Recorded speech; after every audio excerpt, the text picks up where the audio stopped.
pessoal, o vídeo de hoje é para calcular o limite da sequência 3n sobre n mais 7n ao quadrado.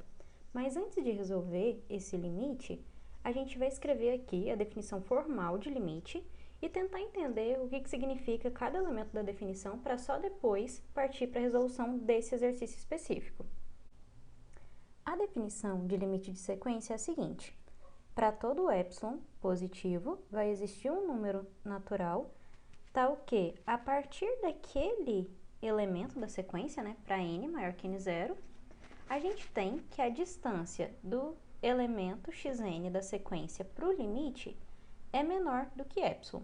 Então, vamos começar por isso daqui. O que significa um módulo menor que esse número? Vamos pensar primeiro no que significa um módulo. Então, começando aqui pelo módulo igual a um número. Se a gente tem que o módulo de A é igual a 1, isso significa que a distância do A até o zero é igual a 1. Então, se o nosso zero é esse cara aqui e o 1 está aqui, para que a distância de A até 1 seja 1, o A tem que ser quem? O A tem que ser exatamente esse valor aqui. Então, isso aqui tem que ser o A. Porém, a gente sabe que do zero até o menos 1 também tem uma distância de tamanho 1. O tamanho desse segmento é igual ao tamanho desse segmento. Portanto, A também poderia ser o menos 1. Então, módulo de A igual a 1 significa que o A pode ser 1 ou o A pode ser menos 1.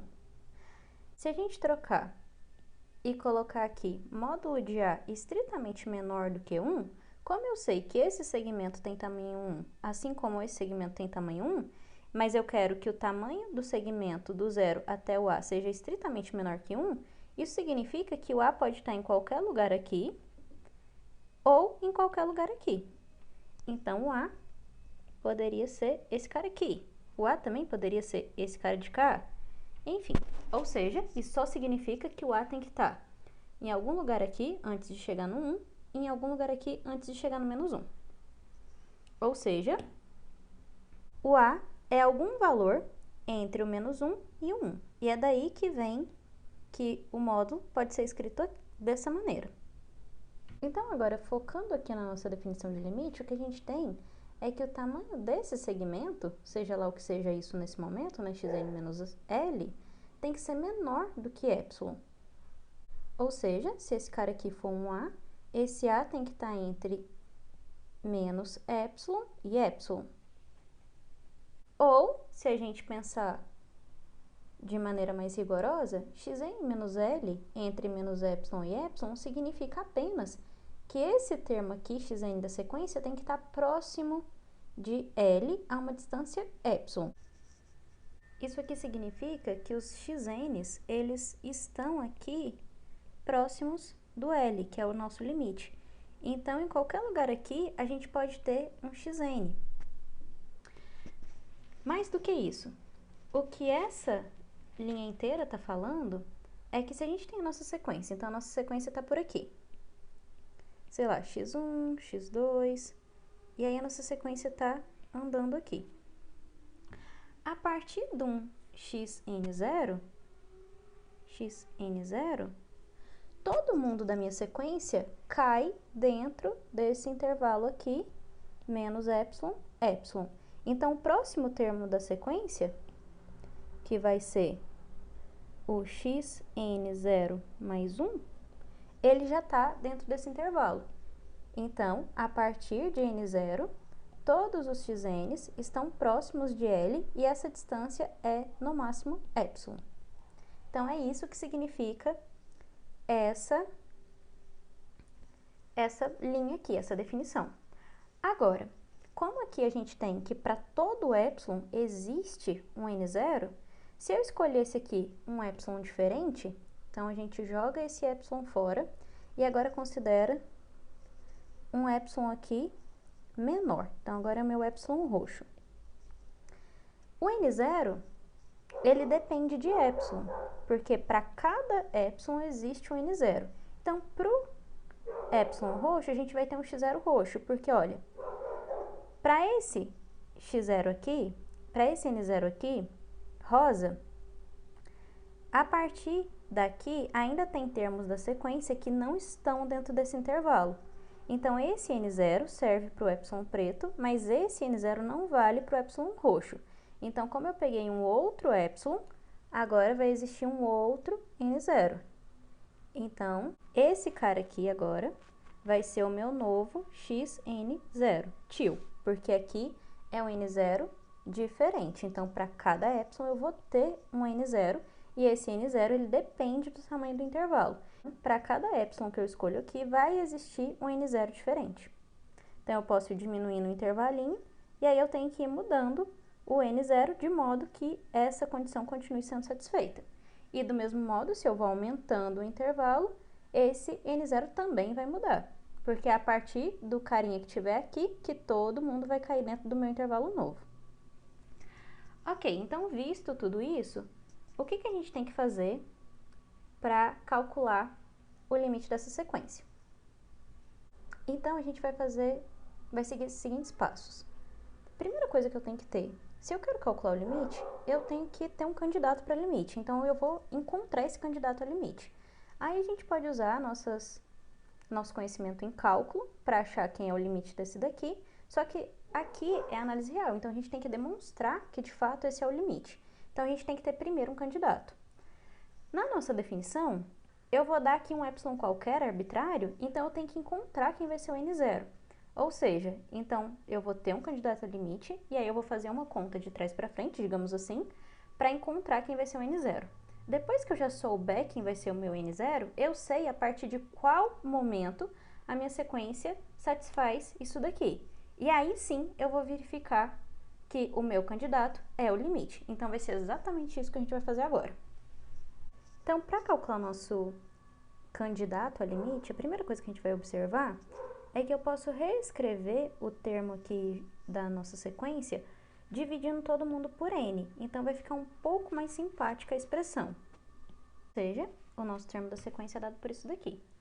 Então, se eu fizer n ir para infinito, esse cara aqui vai crescer demais, então eu vou ter 3 dividido por uma coisa muito grande. Ou seja, isso aqui vai ter que ir para zero. Então, isso aqui tende para zero. Logo, o meu candidato a limite é o zero. Agora, a gente vai calcular quem tem que ser o n0. Como que a gente vai fazer isso? Eu quero que o n0 seja tal que, a partir dele, xn menos o meu candidato a limite seja menor do que epsilon. Ou seja, então aqui trocando pelos termos da nossa sequência, né? E eu já sei que o meu xn da minha sequência pode ser escrito assim. Então, meu n0 tem que ser de modo que isso aqui aconteça.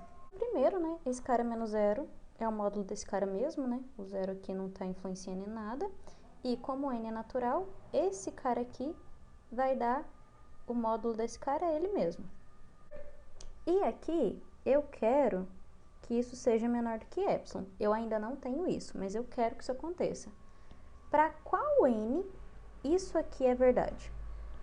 Então, vamos fazer a conta. Isso aqui é positivo, posso mandar para lá multiplicando. E agora o meu objetivo é isolar o n, então mando isso para lá. Agora eu vou passar o 7 aqui dividindo. Então, se o meu n for maior que esse número, eu tenho que esse cara aqui fica menor do que epsilon, que é o que eu preciso. Portanto, esse número é meu n0. Perfeito, já temos o n0. Agora, de fato, a gente vai mostrar que 0 é o limite. Então, assim, essa parte aqui é uma continha de trás para frente, em que a gente está forçando a barra para chegar onde a gente precisa. E é agora que a demonstração realmente começa. Então, a gente pode dizer que tudo que a gente fez até agora era apenas um rascunho. Então, vamos lá.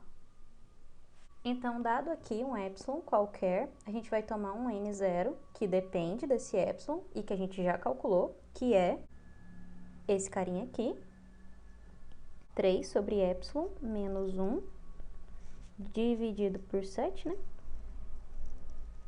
E agora, a gente tem que calcular o módulo do termo da sequência a partir desse n0, menos o candidato a limite, e ver que isso fica menor do que epsilon. Então, para n maior que n0, o que a gente tem? Vamos substituir o nosso xn, que é esse cara, vamos substituir o nosso L, que é o 0, e vamos fazer a continha. Agora a gente divide todo mundo por n. Como todo mundo aqui é positivo, né, já que o n é natural, o módulo desse cara é esse cara mesmo. Então, agora a gente vai usar essa informação aqui. Note que o n está no denominador, e o n é maior do que esse cara. Então, vamos lá. Vamos supor que essa daqui é a quantidade de comida, aqui é a quantidade de pessoas para comer. Quanto mais gente para comer eu tenho, menos cada um come. Então, aqui eu tenho mais gente para comer, eu vou trocar para menos gente para comer. Ou seja, então agora que tem menos gente para comer, porque aqui é menor, então aqui sobrou mais comida, né? Aqui ficou maior, e eu vou trocar o N0 por esse cara. Então, vamos lá, esse 7 corta com esse, 1 menos 1 vai embora. Então, eu tenho 3 dividido por 3 sobre epsilon, então isso dá epsilon. Portanto, xn menos L ficou menor do que epsilon. Logo, o limite da nossa sequência, de fato, é o 0. E aí, a gente termina a demonstração.